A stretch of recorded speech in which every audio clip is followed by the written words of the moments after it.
الدنيا هو يدينا كما تيكر هاي أمك سقط رحن ويا سقط رحن اسكو يا من مركز هذا هو يدينا كما تيكر يا جبرت لكن ما بدكي لح قفوضان دلي أفر وسترتي جبرت لكن هو من شب على الصومالي وابا أنت يا وابا أنت من مالشي لدير إسكايسة سوا بيرشي انت صوري أو صباحي أنا نمرك واسجاش قبرجيا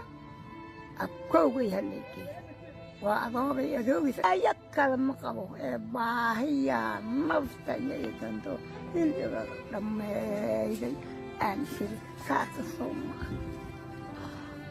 قبرجيا أبكوي إنت وهي بس كالعيد ويسمها إلهي تقعدوا النور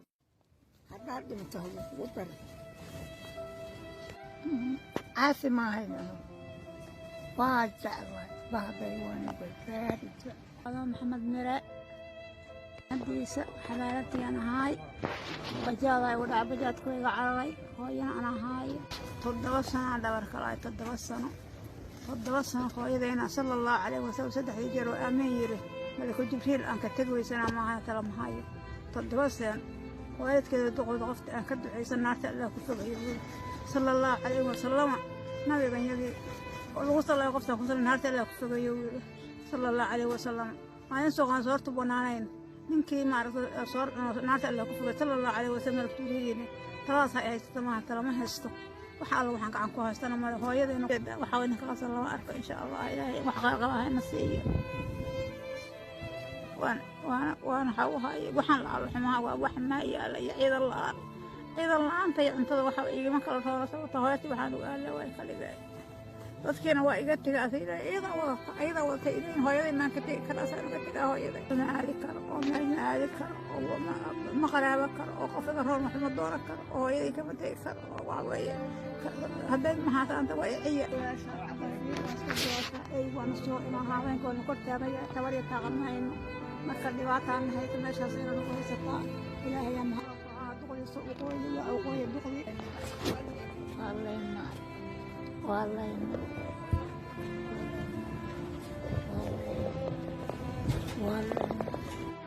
أيية حريدة آدن عقل وأيية داء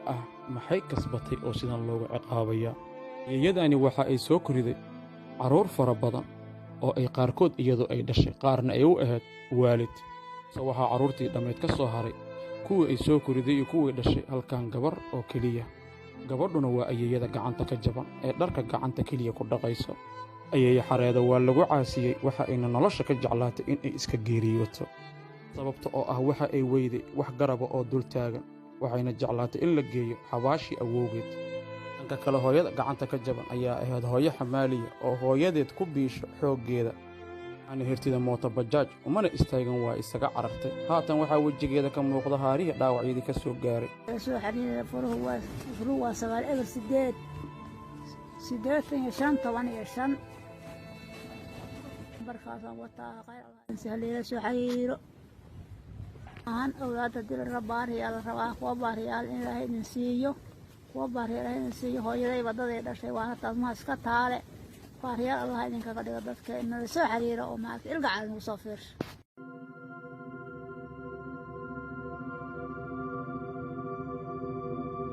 kani waa aabe maxamed cusmaan garaar oo ku nool degmada buur-xakabe ee ka tirsan gobolka baay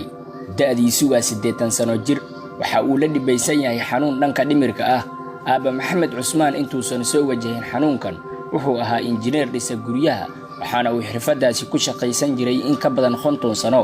isagoona hadda noqday qof daa waxaana ugu sii daran xanuun dhanka dhimirka ah aabahan oo ah aabe Soomaaliyeed waxa uu u baahan yahay in loo gargaaro maadaama uusan hadda haysanin qof wax ku bedeli kara noloshiisa socdaal maanta aan hoyga uu ku degan yahay degmada buur-xakabe ku tagayna waxa igu heliyay gudoomiyaha ururka dhalinyarada degmada buur-xakabe Xasan Kookow waxaana uu si dhow la socday xaalad kasta oo la soo gudboonaato aabe maxamed cusmaan garaar isagoona sheegay in odayga uu ahaa nin caan ku ah gudaha degmada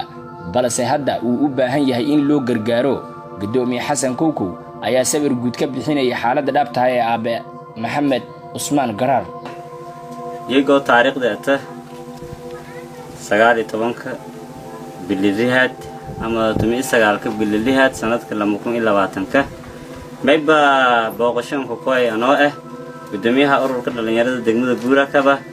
mudane xasan cali ibraahim xasan kowkow iyag mayba booqashan ku koy dogi liinka sijiri aw maxamed cusmaan garaar oo dad badan reer buure eedan ka saayan aw garaar liinka saw yaa idisgeega ka booqani eedan dhibaataysiin mayba fadaane nan allaananki janziidan Buurakaba sheegadaw aw garaar ka saw nanko injineer haayo nanko degmadan qayb badan ka dhisiyo nanko meel raayis xoogsiiska haayo kullay hadda sidoo wada ogsoogna way kiisha ka sugna mayba fadaane jaaliido ka jeedan degmadan Buurakaba amma madaxda ka jeeda degmadan Buurakaba iniyo ka dhiidiyaan andaneeyaan meel raayis si Allah la sidii gargaar liinka fadi amma xubnaasha caafimaadka liinku weydii lahay ilaahay wal caafiyo kora iyadoo caalamka dhammaan deeq bixiyaasha maybka hagaajiyo koran una milihiini gacantaan walan dhiiba una injineer milihiini laakiin mayba xilshan oo fuulana allaananki dhibaataysan inuun dhibsho gudbiina inuun cabashiis gudbiina inuun qaylina inuun amkanna inuun buraarugna mayba dhalinyaro ka annaa iska beersanay inuun na allaananki dhibaataysan degmadan ku sugun oo sheegada reer buur lebsha inuun ka dhiidhina ka hadalna wal badan ka jeedina kolley insha Allah sidoo ogaytanba dagun wadaado kale ka horeeyti meel raayis niman kala badan ka horeeyaan dadkaas dhan kolley arag deena ka aale jaaliid reer Buurakaba ama jaaliid la ka magaca waxa ka brothers mayba in sheege ininan kan seen ka dhaqso badan hooyshe ha ka booqdan walaalaala wali us karaansha iyo ka taro korana ka taran mayba siin lahaa wa ahsinu inna Allaha yuhibbul muhsiniina la ilaahi ارحمهم في الأرض ويرحمهم من في السماء اللي تعاونوا على البر والتقوى ولا تعاونوا على الإثم والعدوان اللي إلهي سبحانه وتعالى ونعايدو إلهي الرحانة ما بسين كعصده ننكم ولا الكينه محمد عثمان غرار ليرو نقلا لنكي ديك بورت كرشك الجرة إني هنديدي كلمة هم ويدي سي الله لسدي عافماتك كيشارك لتعالى فديناك شغيان سين سلامة والسلام عليكم ورحمة الله وبركاته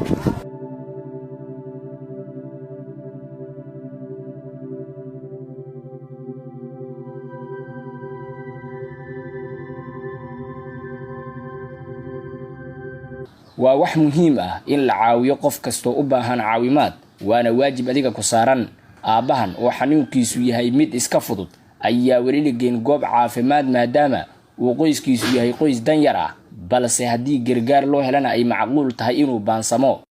halkan waa hoyga uu ku nool yahay aabe maxamed cusmaan garaar dadka deeq bixiyaasha ayaa ka dalbanaya gargaar sidaa daraaddeedna in ka badan bilooyin ayaa halkan jiifa maxamed nuur faransa dalsan TV Buurakaba adduunyo hooyadayna kama tegi karo hooyada markii saqda dhaxan ooya saqda dhaxan iska ooyaada markii saada hooyada igama tegi karo yaa gabartaan iyo gabar kalaa ka moog dadkayga 6 qofoodaan dhalay 4 wees jirtay gabartaan gabar kalaa ka moog min shab qaaba Soomaali waa baahan tahay waa booqantaa midna male sidadeeda iska haysataa waa beerey intaas horay oo soo baxay anigu marka waa isgaasha qabriga abkowgay halleegay waa adoogis ayad kale ma qabo ee baahiyaa nafta iyo danto hilbiga dhammeeyday aan shiri kaasa soo maha qabrigii abkowgaa intaan wixii dadka kala celinaysa ma haydoon tag adoo nool haddaad dhinto lagugu daray caasi maahaynano waa jeclahay bahday waana badbaadi jeclaa maxamed mire hadiisa xabaaladtiian ahaay bajaada igu dhaca bajaadku iga cararay hooyana aan ahaayo 7 sano dhabarka lahay 7 sano hooyadayna sallallahu alayhi wasallam 3 jeer oo aamin yiri malaku jibriil aan ka tag weysana maaha tala mahayo 7 sano waalidkeeda duqooda qofta aan ka ducaysan naarta allah ku fogayo sala allahu calayhi wasalama nabigan yagii oo lagu salayo qoftaan ku salay naarta allah ku fogayo sala allahu calayhi wasalam maalin sooqaan soortu banaanayn ninkii maaragtay soor naarta allah ku fogay sala allahu calayhi wasalam rasuuliyiina talaas ay haysato maaha talama haysto waxa alla waxaan gacan ku haystana male hooyadayna waxaa wayna kaasa lama arko insha allah ilaahay wax qaarqaba hayna siiyo waana waxaa u haaya waxaan la alxumaa waa wax maa yaala iyo ciidan la-aanta iyo cuntada waxa igama kala roona sababta hooyadii waxaan u aala waa kaligaa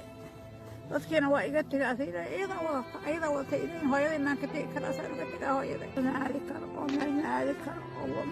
ma qaraabo karo oo qof iga roon wax ma dooran karo oo hooyaday kama tegi karo oo waxa weeye hadday mahaataanta waa iciya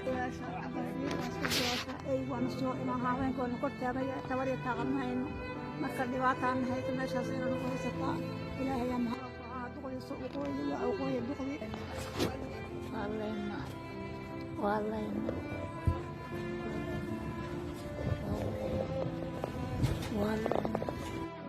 ayeeya xareeda aadan cigalle waa ayeeya da' ah maxay kasbatay oo sidan loogu ciqaabayaa ayeeyadaani waxa ay soo koriday carruur fara badan oo ay qaarkood iyadoo ay dhashay qaarna ay u ahayd waalid se waxaa carruurtii dhammayd ka soo haray kuwii ay soo koriday iyo kuwii dhashay halkan gabar oo keliya gabadhuna waa ayeeyada gacanta ka jaban ee dharka gacanta keliya ku dhaqayso ayeeya xareeda waa lagu caasiyey waxa ayna nolosha ka jeclaatay in ay iska geeriyooto sababta oo ah waxa ay weyday wax garaba oo dul taagan waxayna jeclaatay in la geeyo xabaashii awowgeed dhanka kale hooyada gacanta ka jaban ayaa ahayd hooyo xamaaliya oo hooyadeed ku biisho xooggeeda ana hirtida mooto bajaaj umana istaagan waa isaga carartay haatan waxaa wejigeeda ka muuqda haarihii dhaawacyadii ka soo gaaray soo xariira furuhu waa 9 8 barkaasaan wataa khayr soo xariiro aan awlaada dil rabaariyaal rabaa kuwa baariyaal in ilaahay idin siiyo kuwa baariyaal idin siiyo hooyaday wadaday dhashay waana taas ma iska taale baariyaal allah idinkaga dhigo dadka inala soo xariiro oo maaragtay ilgacaal nagu soo fiirsho